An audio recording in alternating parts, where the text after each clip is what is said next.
to introduce our speaker today, Caroline Savage. I'm going to read from her very impressive bio. So let's get it started. So Caroline Savage is a career Foreign Service officer who served most recently as director of the U.S. Department of State's Foreign Press Center. As a non-resident fellow at Georgetown's Institute for the Study of Diplomacy, her focus is diverse diplomacy, leadership, and foreign affairs, a project she began during her tenure as Virginia and Dean Rusk Fellow at ISD from 2018 to 2019. Prior to Georgetown, she served as Public Affairs Officer at U.S. Embassies Azerbaijan and Mozambique. In Washington assignments, she was Director for Russia and Central Asia on the National Security Council and Political Military Officer in the U.S. Department of State's Office of Russian Affairs. She has also served previously in Belarus and Luxembourg. A native of Wisconsin, she graduated from Georgetown University's School of Foreign Service and then received master's degrees in Russian, East European, and Central Asian Studies and Political Science from the University of Wisconsin-Madison. Her languages are French, Russian, Portuguese, Azerbaijan, and she is currently in Kazakh language training for her next job as Consul General in Almaty, Kazakhstan this summer. So apologies if I pronounced any of those wrong, but thank you so much, Caroline, for coming and joining us today. Just so students know, I'm going to kind of be prefacing some general questions that we're going to ask Caroline, and she can talk about her experience, and then we'll open it up for questions at the end. Sounds great. Thanks so much for the kind and generous introduction. And it's just a great pleasure to be here. I really hope to answer some of the sort of big picture questions, but then also have as much time as possible to take all the individual questions we possibly can. Awesome. Thank you so much for being here. So we'll start with kind of your line of work and your journey as a Foreign Service officer. So if you can just kind of give a background of what a Foreign Service officer is, and your typical job duties and responsibilities. Oh boy, sounds like such a simple one, but it's kind of a big one, especially the typical responsibilities that I really struggle with. But I guess to answer the question of what's a Foreign Service officer, sort of more broadly, there are a lot of different types of employees at the Department of State. There are a lot of civil service officers who work mainly in the Washington, D.C. office. And then there are Foreign Service professionals that are specialists that work in various sort of specialized fields like security, my husband does. There's facilities managers, there are medical specialists, there are management specialists. But I think that as you refer to the sort of blanket term, you might be referring to the sort of Foreign Service generalist track that I'm a part of. And the generalist track has also subcomponents, specialties in political, economic, public diplomacy, management, and consular cones. But essentially all of us are expected to be generalists, that is able to do and participate in any of those areas. I, for one, checked the box when I was an undergraduate and I took this Foreign Service exam to be a public diplomacy officer. But I've actually worked and done work in 4 of the 5 cones overseas. So traditionally, if you'd sign up to be a Foreign Service generalist, you'll end up spending at least 1, if not 2 tours, starting off doing consular work overseas. Most likely you're sent overseas to begin your career for a 2-year tour at one of our, I think, 270 plus embassies or consulates all around the world, essentially representing US interests abroad, putting a human face on American interests, American policy, forging relationships with local people, and doing that in whatever sphere it is that you find yourself working in. So you asked me about a typical day in my current life. It's sort of strange because I'm studying Kazakh, as Livy mentioned, full time right now from my house in Washington, D.C. via Zoom. So my typical life involves a lot of Zoom meetings and Kazakh language study, as well as a lot more Zoom meetings to talk to all the people around Washington who work on Kazakhstan, who can tell me about what we're doing there right now to help sort of complement my sort of previous academic studies and work on the policy side. I'm working to get up to speed on what are our pressing issues today. But maybe also of interest to you might be like my typical day and my first 2 tours overseas. I did end up working in the consular cone and consular assignments for both of my first tours, but not exclusively. So I was a French speaker when I joined the Foreign Service and a Russian speaker when I joined. And I was sent to Luxembourg to begin my Foreign Service career. I was like really disappointed by that assignment. I thought, oh God, I was ready to go to Francophone West Africa or Central Asia or someplace kind of grittier. And Luxembourg was like, uh, sort of a disappointing place for me to go at first. And then I showed up there and I found out that it was a tiny embassy and I was in charge of the consular section. And I was also given a huge political portfolio during the time that Luxembourg was the EU president and had the EU presidency. So we had a lot of responsibilities in terms of advancing US interests via the EU, vis-a-vis the EU with the Luxembourgers. So I think it was 2 days a week for 3 hours a day. I ran the consular section. And on Tuesday mornings, I did visas for all of the people who needed visas to come to the United States. That meant mainly standing in a visa window and taking applications and interviewing people. I was pretty, straightforward, but extremely important to facilitate the business and tourism and all types of professional travel to the United States. On Thursday mornings, I was open to American citizens. That meant passports, it meant births abroad, it meant registering all of those. And then the rest of really, I probably worked 60 or 70 hours a week those first few years, trying to learn the job. But I also had a very full political portfolio. So I was in charge of human rights advocacy issues. And it was at the beginning of the George W. Bush administration, when we had just started the war in Iraq. The Europeans were not enthused about that universally. They were upset about renditions and Guantanamo Bay, and I was supposed to talk to them about all of those things. And so it was challenging to figure out exactly how, but I ended up, studying our policy and then having a lot of meetings with government representatives, not just on sort of the big policy issues, but also we work on every year and at basically every embassy around the world, a whole range of congressionally mandated reports, of which the Human Rights Report, the International Religious Freedom Report, and the Trafficking in Persons reports are always a big part of sort of entry-level officers' portfolio. It meant, I was meeting with the Ministry of Justice representative who worked with, the people in the prosecutor's office to talk through what the Luxembourgers were doing. And we were advocating that folks work on their action plans to counter trafficking in persons. And essentially I learned through those meetings that the Luxembourgers were doing so well, that I was essentially writing cables home, explaining like how they were really a best practice in how to manage trafficking in persons. So it was sort of and maybe non-traditional human rights advocacy role in that case. So a lot of reading, a lot of writing, and a lot of meetings, I think, went into the political side of the work during those first couple of years. That's great, thank you. I know that we kind of mentioned your various degrees and accomplishments, but can you discuss like your college experience, any internships or other roles that kind of led you to the first couple of tours that you did? Sure. Yeah. I think maybe first to start, people often think when they think of often of the Foreign Service that it sounds very abstract and mysterious. How do you get there? There must be some secret code or club. Actually, it's not secretive at all. There's a website, state.gov. There's a test that you can take. I think you can take it online now 3 times a year. And it's coming up. I think next week is the first one of 2021, but there's also tests in June and then again in, I believe, September. So I took the exam and I passed it against many odds. It's a hard test. It's a long test. It's kind of grueling.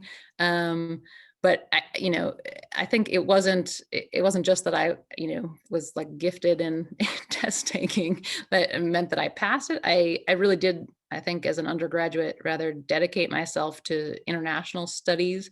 I learned pretty early on that I really like studying French, and I thought it was really exciting to go abroad and talk to other people and connect with them and learn about them. And I ended up going to Russia on a similar sort of exchange program between junior and senior years in high school. So when I went to the School of Foreign Service, I was already like, I know I want to study international stuff. I have no idea if I'll ever be employed after doing this, but I hope so. So I, wasn't exactly sure how to match those interests, and eventually being gainfully employed and also exploring the world. So I started interning and working as often as I could during the summers and during the semesters. It was, relatively manageable throughout the 4 years of undergraduate. I interned on Capitol Hill. I also, worked when I was abroad in Russia for my junior year. I worked as an English teacher at one of the universities. I really loved that. It was fantastic. I came back my senior year and I interned at an NGO. You may have heard of the Eurasia Foundation in Washington that does a lot of work in the former Soviet Union on development type work. And I ended up, even after undergraduate, I interned at some think tanks, the Woodrow Wilson Center and the Center for Strategic International Studies. So I was, not sure if the Foreign Service would ever hire me, even after I passed the exam. There's still a relatively grueling and long security clearance process and a health clearance process. And because I'd spent a whole year in Russia, which should recommend me to the Foreign Service to hire me. And they, told me I passed the exam, but it meant that my security clearance took like 2.5 years to do. So I was lucky enough during that time to get to study a bit. I did my master's degree, as Libby mentioned, at the University of Wisconsin, which I loved going back to. It was great. But I kind of had the sense, even through the course of the various other fields that I'd had experience in, that I really wanted to do the Foreign Service in the end. So I was happy when they called, and I ended up sort of leaving the PhD program that I had started to join the Foreign Service. But I'll say that I was really grateful for the opportunities to try out the sort of related fields in foreign policy, because I do feel as though, for people who are interested in foreign policy, there are ways to contribute meaningfully to the sort of analysis and the process and the understanding of the issues, whether you're in academia or journalism or the NGO sector, or if you're, speaking and studying English or teaching English abroad, as I had done. I felt like I was genuinely like a little ambassador of the United States in those classrooms. So I think all of those experiences ended up being really, really helpful, both to my passing the test, but then also to really preparing me for when I started the career a few years later. Great, thank you so much. You kind of touched on this a little bit about the security clearance and the application process. Could you go a little bit more in depth of that application process for becoming a Foreign Service officer? I know you mentioned the state.gov website, but the process of that, the interviewing process, anything that any pieces of advice that you might want to give students that are starting to go or interested in applying? Sure. Yeah, I mean, the process itself is pretty straightforward. There's a nice website that gives you like a nice infographic that tells you what the steps are. I guess I'd say if you're interested in joining the Foreign Service, I encourage you to take the written test sooner rather than later, because you may have a couple years like I did between taking the test and actually starting the career. I mean, the big components are the written exam, and then there's now, since I joined, this new sort of qualitative evaluation panel to basically look at your resume and your written products, and then decide whether you're invited to the oral exam. So then the third big piece is the oral exam. And if you pass that, then you have the security clearance and the health clearance. The security clearance takes ages. You have to tell them every address and every phone number and every person you've ever talked to in your life, basically. And then they call them and say, are they fomenting revolt in their basement? And if the answer is no, then you pass, but it just does take sometimes.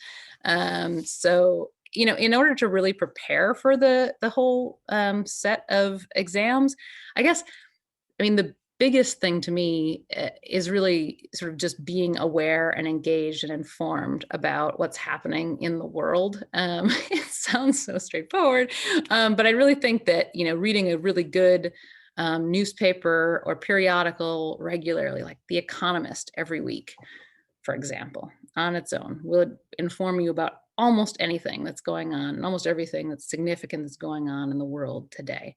Um, I don't know that I fully did that for my 4 years of undergrad. I'm pretty sure I didn't. I think I started maybe senior year in college, really trying to do that.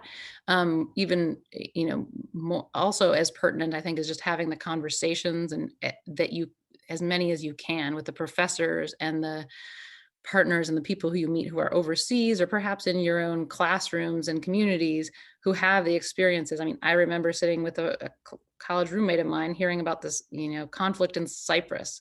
I'm like, my Wauwatosa upbringing did not teach me much about that, but my friend had lived in a place where her uncle died in that conflict. Her family were refugees in the conflict, and I learned a lot about it talking to her. And then I wanted to go and Google it and learn more about it. So I guess I just encourage you to really engage in sort of learning about the world, and if that's sort of part of what you're thinking about and talking about and learning about, over years at a time, I think it becomes easier to jump into that testing environment and sound authentically like what you're talking about, even if you like me, and still today have a lot more to learn about all the various corners of the world. The other piece that folks sometimes forget in preparing for the Foreign Service exam, especially the written, is there's a big component of American history and American sort of foreign policy history. I hadn't studied American government for years. I studied it in high school, and then I didn't study it at all in college. So I had to review some of those high points of sort of the last 100 years of American foreign policy. And I also recommend rereading your Constitution, like your American constitutional law, your Bill of Rights, and reminding yourself, which amendments were which.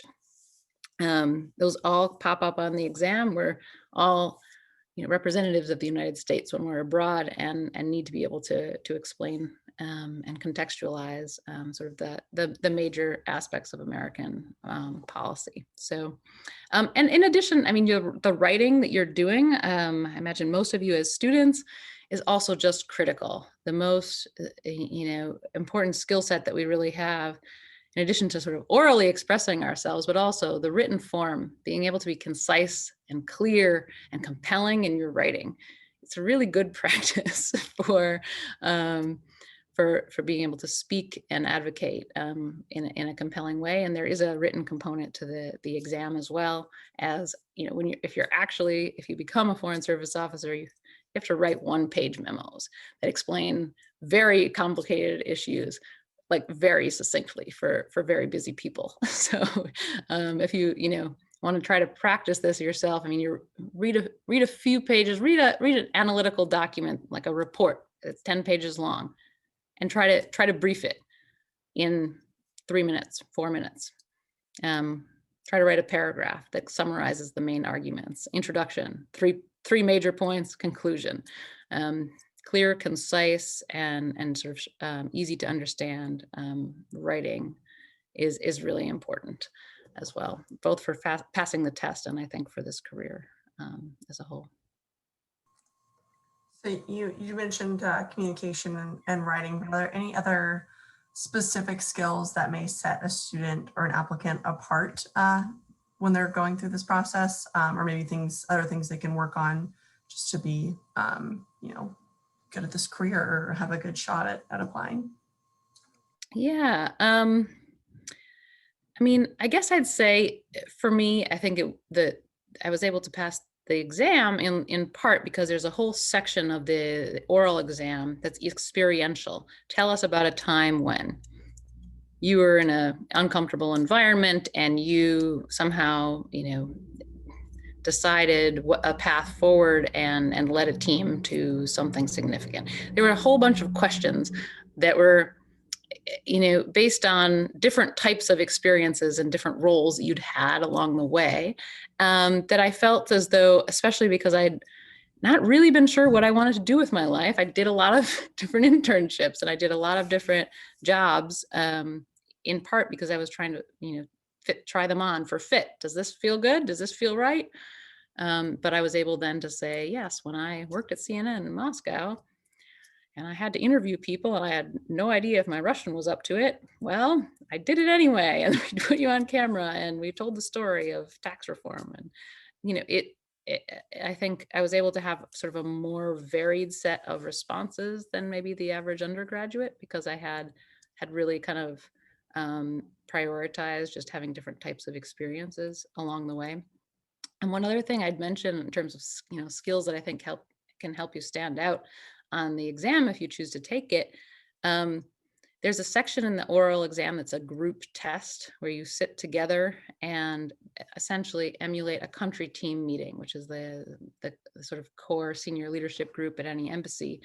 And the group portion of that exam, some people think is only about asserting yourself and being a powerful speaker, and sort of some people will make the mistake of steamrolling their colleagues and arguing with them in a not very diplomatic way.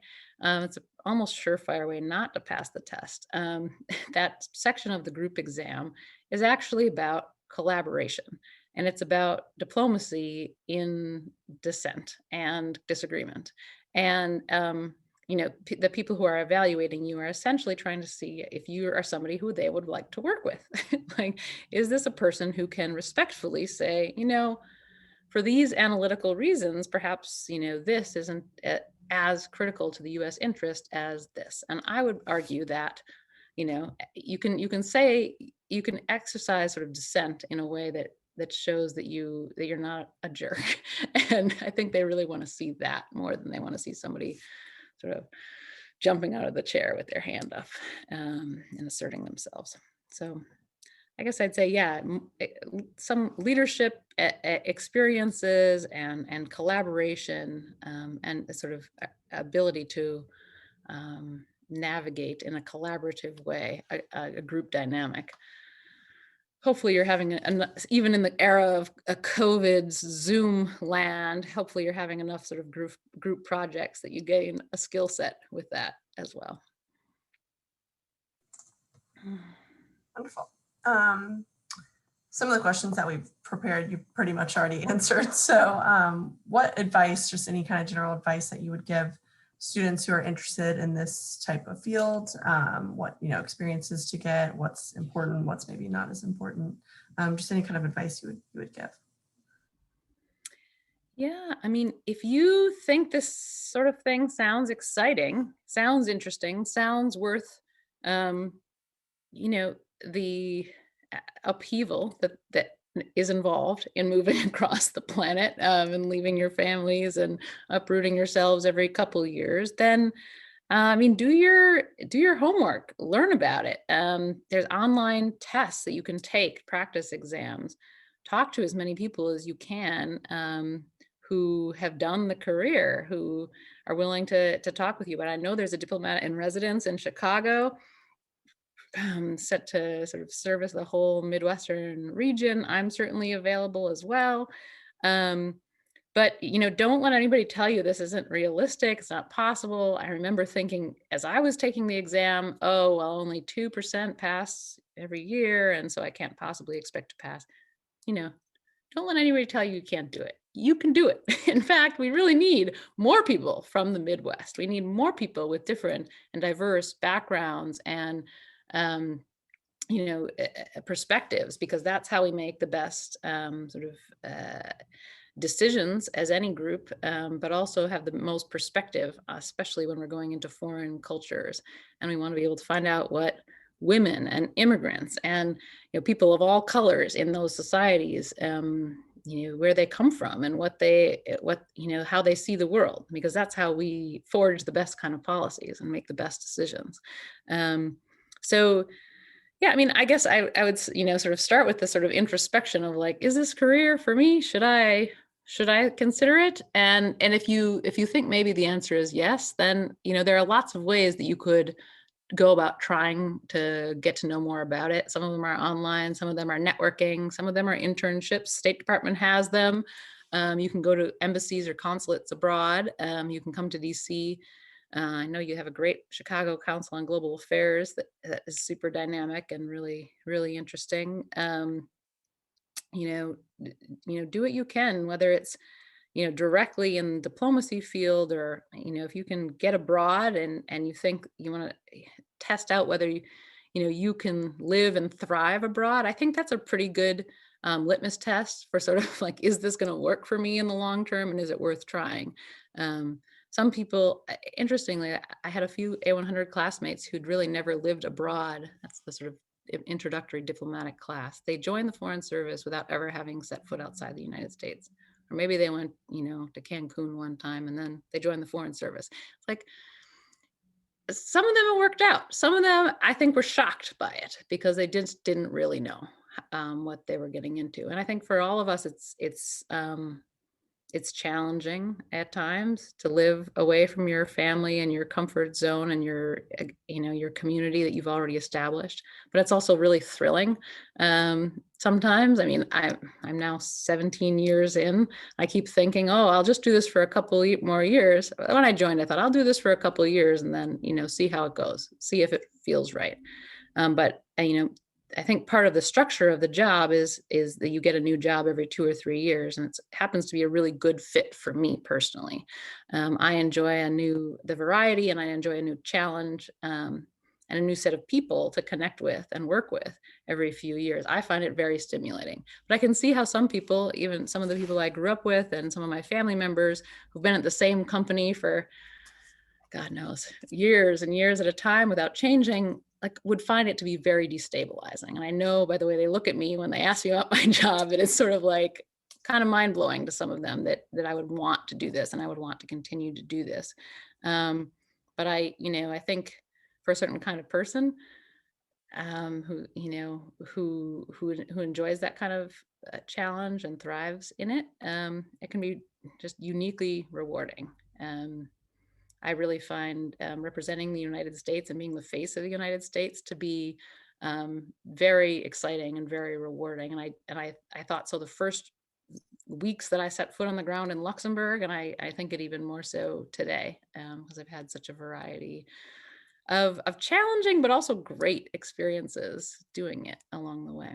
So yeah, I just encourage you, if you think it might be of interest to you, run at it any which way you can. And if it's not the most direct and linear path that works out right away, like you don't pass the Foreign Service exam the first time, it's no big deal. I know a bunch of people who passed the 5th time or the 8th time they took it, and I think it's free still. You can just, there's no cost at all.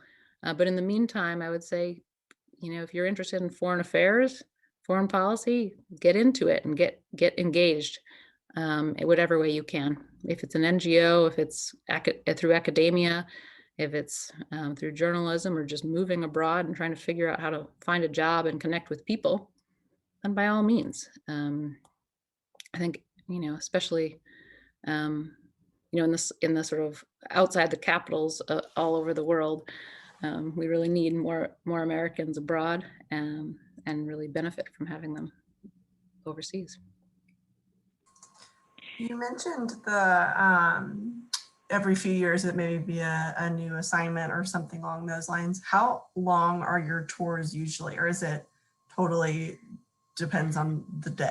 Yeah, how does that? That's a good question. It does depend on the assignment. Most of the first tours are 2 years a piece, almost exclusively. And then after that, if you're going to a hardship tour, like a dangerous tour, unaccompanied post might be 1 year. There may be 6 or 8 posts like that now. Many of the nicer places that aren't considered to be a hardship post it will be 3 years after your first 2 tours. But most, I think, standard tours are 2 years. So we've done 3 years in Mozambique, did 2 years in all the other places. We'll do 3 years in Almaty in Kazakhstan. So I'm excited about that. And Caroline, can you expand just a little bit? I mean, obviously, that's a really unique part of this role, is having to move to very, unique places all over the world. Can you talk just a little bit about some of the challenges that come with that, like logistical challenges, relationship challenges, like with, family back home, staying in communication, and some of the rewards of that? Yeah, no, there are serious challenges. I mean, personal challenges and family challenges as well. I feel like when I moved to Luxembourg with my, two suitcases, it didn't feel like such a huge upheaval. And then I went to Minsk, still unmarried, and still didn't have any kids. My two suitcases. Oh, I had my two cats. So it was kind of a little bit of a heavier travel that time, but still, it didn't feel quite as challenging as now. I have two small kids. I have a 7-year-old and a 3-year-old. Um, I met my husband when he was a Marine officer. He was stationed in North Carolina and I was in Luxembourg. So we commuted a lot for 4 years. We commuted across continents, and was lucky enough to meet somebody who thought this career was pretty cool and was doing his own international career and didn't think anything about jumping on an airplane and meeting me in Spain, but not everybody's wired that way. I realize, I had certainly, a lot of friends who asked the same sort of questions as we were coming into the foreign service. Can we have a family life if we do this, especially as women, but men too, increasingly concerned that, can my spouse have a career and also be, with me and move around the world? So, yeah, I mean, it has become more complicated. I would say when we were in Mozambique and I became pregnant with my son, and we then moved back to Washington and I gave birth to him here. 6 weeks later, we shipped back out to Mozambique with a 7-week-old baby. And he was, playing in his diaper in the mud with the nanny and the guards for most of the next year and a half. And we believe his immune system is all the stronger because of it. But it was stressful. I think some of my family members were like, "You're doing what with your 6-week-old child?" But we had been there and we knew, oh, people in this country have children too, and they live and thrive and grow. And actually, I'd say we were really tickled when my son started speaking some Portuguese, and then we moved to Azerbaijan, and he went to a local preschool. He was in the Russian sector of the local preschool, and he learned Russian within like 2 or 3 months. He was pretty fluent in Russian, and we thought it was pretty awesome because the kid was 3 years old. And we're like, oh well, this is great. And that's part of the reason why we bid on Kazakhstan, was to try to keep the Russian language going. And I think it's rather a gift to the children if they're of the ilk that it can be adaptable and resilient. And I mean, I think as parents, we have a big role to play in helping kids find the sort of adventure and the joy and the challenge, as opposed to just the hardship and the difficulty. I'd mention also, I mean, I have 2 aging parents who are still in Milwaukee. I found it increasingly difficult because they didn't really need me to be at home when I started this career. Now, when I'm home and I'm in DC, I'm commuting pretty regularly to help them out and figure out what kinds of support systems and needs that they have, and to help kind of patch together an infrastructure so that if I'm not there for 6 months at a time or more, that they have what they need. So that's genuinely challenging. There's no doubt about it. I would say they also are like still baffled, and they don't really understand what I do, but they also are insanely proud of the fact that I'm doing what I'm doing, and have really enjoyed their trips out to visit. And they're sort of mind boggled whenever they get to come to a US embassy. They think it's like going to Buckingham Palace. And I'm like, well, this is just where I work every day. I mean, it becomes sort of, mundane after a while. But so I think that there are different sides to both of those pieces. It's a really good question, though, and I think a lot of us struggle with it. That was great, and thanks for asking that, Jen. I was, thinking the same thing. I mean, does your family go with you? I have no idea how that works. So, very, very valuable insights. I guess we can open it up to the students and the participants. If you guys have questions for Caroline, feel free to raise your hand or unmute yourself and ask away. Yeah, I'd love to hear your questions. You guys can also throw it in the chat if you prefer, and Libby and I can read them. So either way works. So if I'm not mistaken, I feel as though I recognize a few folks from the last time I spoke with DePaul. I mean, I feel as though a couple of folks were on the call the last time, maybe 6 months ago or so. And it's great to see some familiar faces. I hope you still have questions I can help to answer. Oh, somebody has a question on chat. Yeah, so. Yep, we have a question in the chat. What is your living situation like abroad? Well, that's sort of like, what's your daily life like abroad? It differs dramatically depending on where you are. I had a pretty small apartment in Luxembourg because it's extremely expensive. I had almost a palace. My cousins called Fort Knox in Mozambique, with a nice swimming pool, but a huge brick wall around it, and barbed wire. Anyway, but generally, I think I've had really nice housing, certainly compared to when I was a student living abroad, and I was also, I interned in an NGO in Southeast Turkey, sort of crashing on the bed that's available. And then I go to my first foreign service tour and they're like, oh, it's half of a house in the nicest district in the whole city. Really very, I think varied housing options are available, but they tend to be set up for you by the embassy, and they tend to be very spacious, very safe. There are pretty rigorous security requirements in terms of what kind of housing we can have. So I felt very lucky and really privileged actually to have such fabulous housing overseas everywhere I've gone. And the housing is a perk, a benefit of the role itself, correct? You don't have to pay for it? Absolutely. Yeah, free housing and free utilities, free phones.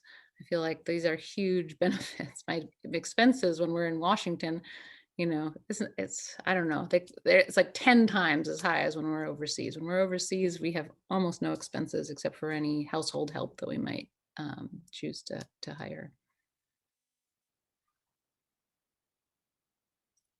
I see a couple things popping up in chat. Go ahead, Jen. So the first one is just a thank you message to a student that had to leave a tiny bit early. And then from Corbin, could you speak to what you feel were your selling features in college that led to your ability to land great internships? You did mention some really, stellar internship opportunities that you had. So if you can speak a little bit to kind of how you were able to get those. Yeah. I worked on Capitol Hill freshman year, mainly just like wrote to my congressman and said, can I come every Wednesday and Friday afternoon? And they said, okay. They have a lot of unpaid internships. If you want to spend a summer in DC, you can always do that. It's kind of a whole ecosystem of interns that come to Washington for the summer, so highly recommended. I know DePaul has a Washington semester program as well that I've enjoyed speaking with before. So, I feel like the CNN one was probably the other sexy one that you might be referring to. I did a study abroad program with Boston University. They just had the Moscow semester. And part of that, the reason I went to that was that they had an internship. And you could basically say what sector you wanted to work in and kind of give them ideas. And I saw that somebody else had done CNN Moscow in a previous year. And I said, that's what I want to do. Other friends worked in hospitals and NGOs and different places. But that was how I got that. It wasn't through any like amazing ingenuity of my own or a really compelling letter or anything. Eurasia Foundation, not as sexy, but it was exciting to me because it was former Soviet Union focused. I saw the job application, I applied to the job. It was actually a paid internship while I was working or while I was studying senior year, which was like, a unicorn kind of thing to find because it was exactly the field that I wanted to be in. And the think tanks too. Woodrow Wilson actually pays its interns to work at the Woodrow Wilson Center. A whole range of different scholars come in every semester and every summer, and then they pay interns, not exactly a living wage, but a stipend to work. So I worked for Woodrow Wilson Center and I worked for CSIS, that was unpaid. while I was interning, or I was interning also at an immigration law firm. So 3 days a week, I'd go to the immigration law firm. Then I would go to CSIS 2 days a week. And then I would do the work for the Scholar at Woodrow Wilson, like in my spare time in the evenings and on the weekends. Yeah, it was a rough year, but I also learned a lot, and I got to meet some really awesome and kind of famous people right now. It was worth it. So a question from Juliana, is there a network or program / fellowship / opportunity specifically for students to be able to contact foreign service officers for mentoring? You know, we have these diplomats in residence that literally are paid positions within the Foreign Service, where they send foreign service officers to each sort of corner of the country to do outreach to students and start recruiting. And I know a major focus has been on the Midwest, trying to get more people from the Midwest to apply, because there aren't that many who join the Foreign Service, sadly. So, I mean, there are always those, but you should also consider, through the Institute for the Study of Diplomacy at Georgetown, we have like this great program, the Diverse Diplomacy Leaders Speaker Series that I founded. It's still going on. There's still like amazing people. Linda Thomas Greenfield, who's the new UN ambassador designate, up for her confirmation right now. Azra Zaya, who's up for undersecretary for democracy and governance and justice. But like all the people who are fellows there are explicitly, like their mandate is to talk to students about these careers. So I think they're a great resource. There's a whole house, 2 houses in Georgetown, but now everybody's at home, but they're all available to talk to you. And if you have, additional interest in or questions about the Foreign Service, I recommend you to the series, diversediplomacy.com. It just lets you listen in on the sort of reflections and experiences and stories of some really impressive diplomats, some of the most articulate and impressive sort of successful diplomats of our generation and the generation before us. I founded the series because I found myself in the presence of these these diplomatic greats, and they would start talking to me, and I'm like, I feel like there should be a video camera on, and we should be telling the world this story because you are amazing. So that's what we did. I just turned on a video camera, started putting it on the website. So cool that you founded that. A few people wondering if there's any recommended grad school courses or classes that you think would be beneficial in passing the Foreign Service exam and getting hired eventually. Oh gosh, yeah, people do think about this a lot. And I feel like a couple of roommates of mine in college really did take these courses that were available at Georgetown. They're like 1 or 2 small courses that were more like practitioner focused courses. I never took those courses. I didn't think that was how I wanted to spend my time in academia. I more sort of followed my heart and took the literature course or the sociology course, or I don't know, every course that sort of sang to me, spoke to me, I just signed up for. And that was sort of how I made my academic choices in terms of how to spend my time. I mean, that said, they were all pretty focused on international affairs. Though I did end up taking classes on Africa and on Latin America and on the former Soviet Union and Western Europe as well. I don't think there's like a golden formula that's going to help you like pass the exam. There's no like, sort of secret recipe for success, but any class that has like a really rigorous either writing and or sort of articulating and debating, that's sort of harder to come by, I find, in academic curricula, is where the teachers make you participate and make you speak aloud. And I think that's really one of the biggest shifts between going from an academic career to a professional career track, is being able to, not just write a 10 or 15 page paper that summarizes things. Nobody in diplomacy writes or reads papers that are that long. It's going to a very succinct format, as I mentioned before, whether it's your oral brief or your written brief. And people may think that may be easier. Oh, it's not going to take me as long to write the one pager, but actually it usually requires more thinking and more clarity to be, as thorough and concise and on point as you can be. So if you have folks that are encouraging you to do either one of those things, I really recommend those. And then from Dennis, and this one might be difficult to answer if it's very individualized, but how do salary scales work for the Department of State? And he mentioned kind of not, seeing things that are very competitive. And so I don't know if you can speak to that or not. Yeah, no, I feel you. And really the salaries are not comparable to the private sector usually. Some people do leave the private sector and come to the State Department mid-career. I have a number of friends who went to law school and then did a year or two in law school and then came to the Foreign Service because they found they didn't like it and this wasn't, singing to their soul, and they thought the Foreign Service would.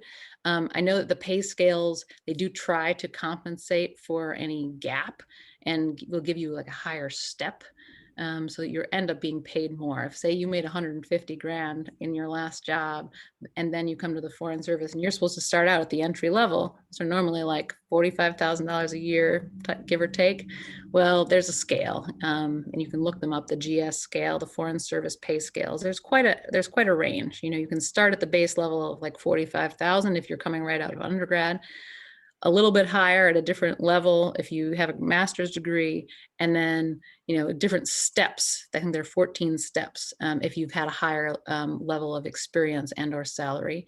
So I think over time it does even out. People who come in with an undergraduate degree and can end up at the same sort of peaks of career as the people who come in with their law degree and 10 years of experience. And so that, they may get paid more over the years in aggregate, but it shouldn't really increase, directly, at least, your competitiveness for promotions or potential onward assignments. So for what it's worth, it's been a long-standing debate within the service as to whether or not to allow mid-career sort of transfers, people who come with their MBA and 10 years of experience to come in at the mid-level instead of the entry level. And for now, there isn't any such program.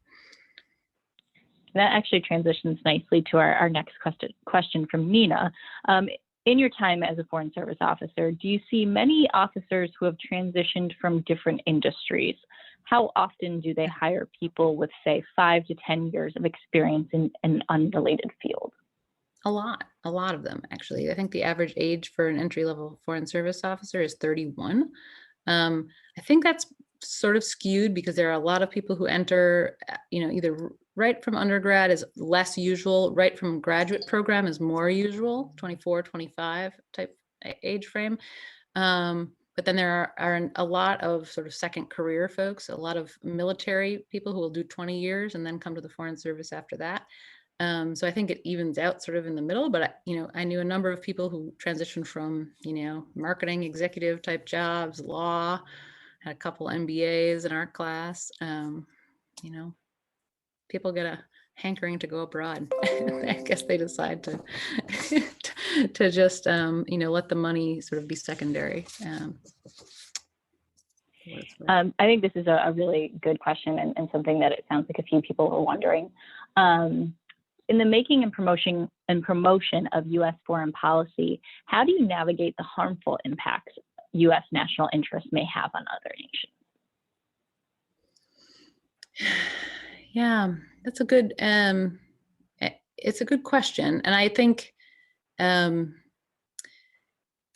especially, well, when I joined the Foreign Service as well, but especially in this day and age, I can see why your question arises, right? When there are policies that you disagree with, how do you continue to do this job? I remember having a number of those that I had to deal with when I was in my first tour, and I guess I feel as though today, as then, I guess what I would do tactically to figure out how to tackle those areas was to look for the best possible argument for the thing that I was supposed to to argue, supposed to brief, supposed to say.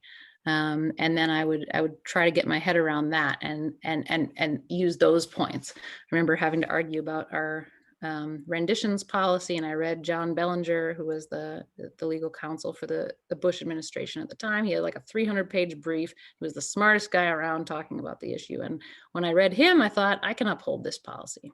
I can argue this in front of EU parliamentarians. All right, let's go. And I, something sort of kicked into my competitive nature, I think, that let me sort of do that and do that without feeling as though I compromise my integrity. At the same time, I feel like it's important to mention that a lot of what we do in US foreign policy really doesn't change from administration to administration. It may seem strange to say right now, right? Because we're seeing this whole sea change, and the atmospherics and the language that are used from one administration to another can seem like it's night and day, especially when you're in the US and you're like listening to all the debate about it. But when you're overseas, you're like 5,000 miles from here, the way it actually resonates on the ground can sometimes not be that different. Like there's this huge body of work that we do in cooperation, whether it's on security matters, whether it's on educational exchanges or development, that really isn't that different from one administration to the other. And that main core body of work, sort of like the civil service, the foreign service, endures. And I continue to be a person who really believes deeply in the power of such programs and also the power of relationships. So I have, really enduring relationships with a lot of people that I've worked with overseas, and they know if I'm giving them, talking to them about something that we're going to do, I'm giving it my all and I'm giving it my best, and that counts for a lot. So I've continued to feel as though I can do this job with integrity, even though there are sometimes policies that I totally disagree with. And I've had the opportunity when I can not to get into the jobs where I have to be supporting and actively working on something that I completely disagree with and think is asinine, because that, those are out there too. And if you can avoid those and pick the jobs where you get to do the things you still believe in deeply and strongly, well then that's part of the beauty of the career path too, is that you can kind of pick your assignments and go for those. Yeah, and so I think we'll do one more question for sake of time, and knowing that we just have a little bit of time to fill out an eval at the end here, and we want to be really respectful of Caroline's time. And so just like a general question, you obviously know quite a few languages, and thinking about if you can just expand a little bit about what that skill set has done for your career, and potentially even prior to your career of like being able to get into the Foreign Service office, to become a Foreign Service officer, how that has aided in that process. Yeah, that's a good question. I mean, you don't have to speak any foreign languages to pass the Foreign Service exam and join. I think it's an advantage for a lot of different reasons. I think it can enrich your experiences overseas. As I mentioned before, I think it's like one of the best litmus tests you can have for whether the career will work for you is like, go overseas, talk to a lot of foreigners, hang out and live like they do and get to know them. And it's easier, of course, if you can speak the language and get deeper into the society and understanding the sort of issues there if you do have the language. I studied French like in kindergarten, and then in middle school and high school, like kind of not great programs that were available at my public high school. And then I started studying Russian because of this State Department exchange program that I happened to have the chance to go on in high school. And then I kept studying it in college along with French. I think for actually passing the Foreign Service exam, there are certain like harder languages, they call them, like not world languages, but any other languages beyond like some of the main like Romance world languages, where they actually increase your score for passing the exam or for getting off of the wait list if you have passed and like basically like a minimum proficiency level oral exam in those languages. So it can help you get into the Foreign Service. I actually think that it's just a good I don't know, like life skill to work on. If you if you think that any kind of career in foreign policy or foreign affairs might be of interest, to try out a foreign language and then to make a fool of yourself as you try it out on native speakers and make lots of mistakes and have them laugh at you, and then you laugh at yourself, and then you have this connection because you're human and you're learning language and you're paying respect to the culture because you're doing so. So normally people really do warm up to you if you try. And there are exceptions when you get made fun of or ridiculed or really put your foot in it, but mainly it usually works out pretty well in the long run. So I really encourage you to study some languages if you're thinking at all about these careers. I know you're trying to wrap us up, but I really do want to finish and like thank DePaul and Libby and Jen for the invitation to talk to you guys. I really am so happy to get to connect with you all, and I really encourage you to think about the Foreign Service, think about State Department careers, think about foreign affairs if you are interested in them. There are lots of different ways to get involved, and we really just need the best minds, and especially the newest generations and the most diverse viewpoints and perspectives to do this better and to make it we have more complex challenges out in the world than I think we ever have before. So it's going to take a lot of us working really hard to figure it all out. So I'd love to see you all out there as colleagues, whether in the State Department or beyond. But I hope you won't hesitate also to reach out and get in touch if you have any other questions I can help to answer. Yeah, and I just wanted to reiterate the sentiments that all the students are putting in the chat, and they've actually been putting throughout the chat. Just really thank you for spending your time with us. Obviously, you are a busy woman doing some really important work, and so for you to spend your lunch hour with us to get to hear about your experience really means a lot. Just as a career advisor, I definitely have a lot of students that are interested in becoming Foreign Service officers. So we were really excited to be able to have you here today.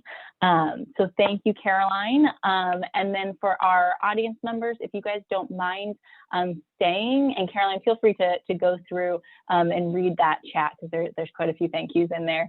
You guys just should be getting a post-event poll. So if you guys could go ahead and take that, we really appreciate it. It helps us kind of gauge where you guys are at as the audience. So thank you, everyone, and we will be sending out the recording to everybody who has RSVP'd. So if for any reason you somehow weren't RSVP'd in Handshake, make sure that you are, and we will follow up with an email of this recording. And thank you again, Caroline. Thank you again, and thanks for all the kind comments. Love meeting you all. Take care. Hope to hear from you again.